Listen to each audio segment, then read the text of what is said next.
there's a place downtown where they accept senior citizens, the Griswold Building. And I lived there for 28 years, apartment 807, and I loved it.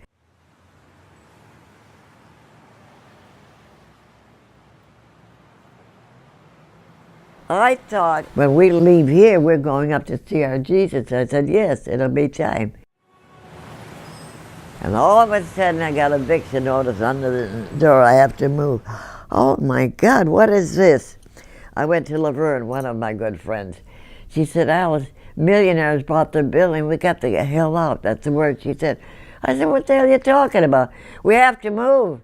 No, not me. I'm not moving. I don't care. I went into a fit, screaming and crying. God, don't let this happen to me. Do whatever you have to do. I'm not moving. Very upset. Very, very crying. I cried a river for that. And me and Laverne, her and I are still living. We didn't see Jesus. She's way out on 6 Mile. She don't know why in the hell she moved there. The nun took her to look at it. Yes, I'll take it. She wasn't thinking. I wanted to be near my church. I've been going to St. Aloysius since I'm 8 years old. Now, I'm getting used to this little by little, but I'll never be another Griswold apartment.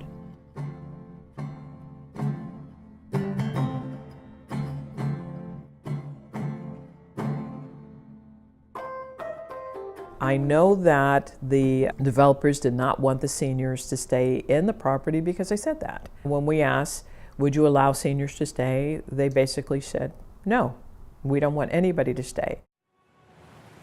You don't talk to people like they're trash, like there's some rotten wino drunk in the alley.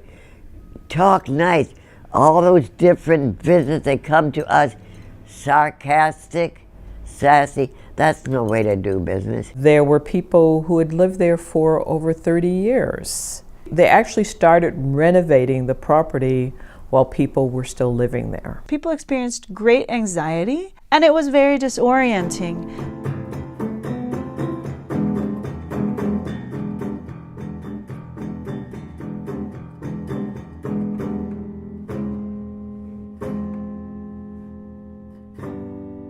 You know what? Most of the people that left Griswold, that's not down here at the Bicentennial, and I believe they're gonna do the same thing to Bicentennial, by the way.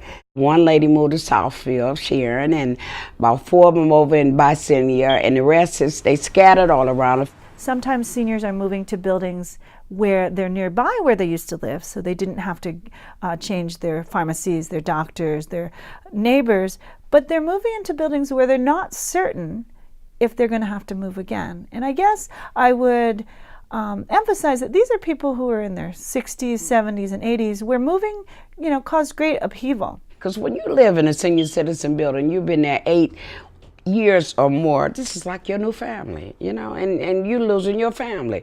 And a lot of the older people in the building had nobody but us. And I'm not saying I'm not old, okay? But we checked on them every day. We cooked, we fed them, we did everything. When they wanted from the store we went, I wonder many days how they doing now. Is somebody watching out for them? I don't know, I'm not able to go check on them. But if we was all together, they would have nothing but the best of me. I love being over there. I even like it here because I do the same thing here.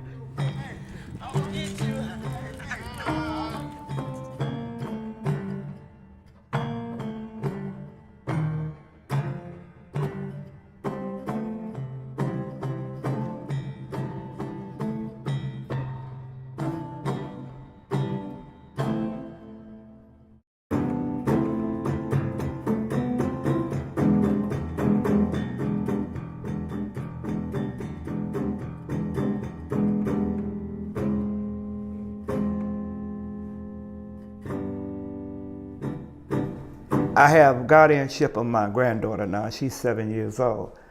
And I don't want anything less than the best for her.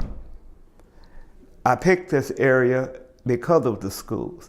Midtown, first of all, I was raised over here in this vicinity. When I was born, I lived in the Brewster Projects. I feel very good in Midtown, but I don't feel good about the things that's happening in Midtown for people that's less fortunate than others. In the same way that urban renewal displaced a lot of people. For many Detroiters, they've stuck with the city through lots of hard times. Many of the older adults who I meet on a daily basis have faced historical prejudices, home ownership practices, and job opportunities that were very racialized and clearly did not provide the same opportunities for all of its citizens. And the idea that now that it's changing, in a way it's a moral question of whether they should be welcome in the city that they had contributed so much to. As the people were leaving Detroit, moving out of downtown Detroit, there were office buildings that were just being deserted, beautiful buildings. And the people who were actually moving into downtown Detroit were these seniors. And as much as downtown and midtown were basically deserted, here were these pockets of communities of seniors living in these buildings and kind of holding down the fort of downtown. I've been here 19 years, come April 1st. See, I moved in here in 1997. I plan on living, if God let me, plan on living to be 100, so I hope things don't change. I'm vice president of the Ocean Tower Tenant Council. We've seen improvements inside the building. But I like to change it.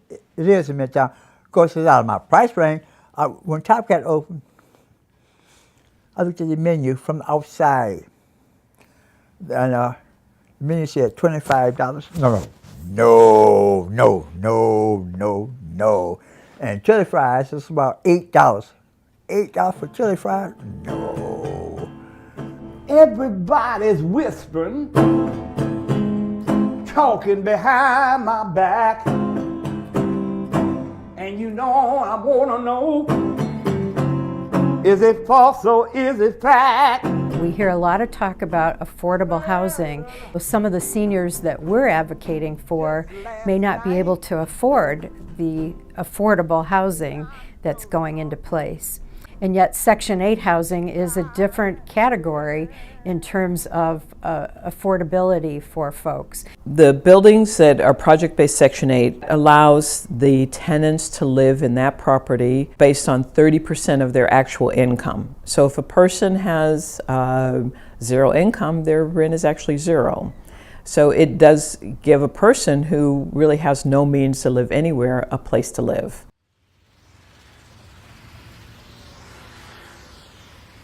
There's no federal dollars to create new housing right now, to create new housing for this population.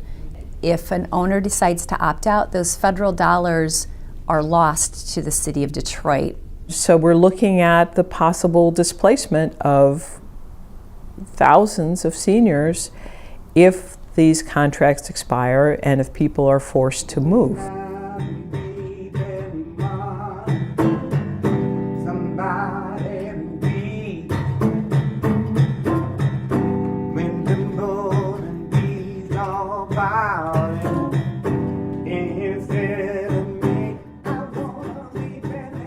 You know, I'm glad I'm at Brush Park. We're like a family here, where we know each other in the building. I'm a hall monitor here also.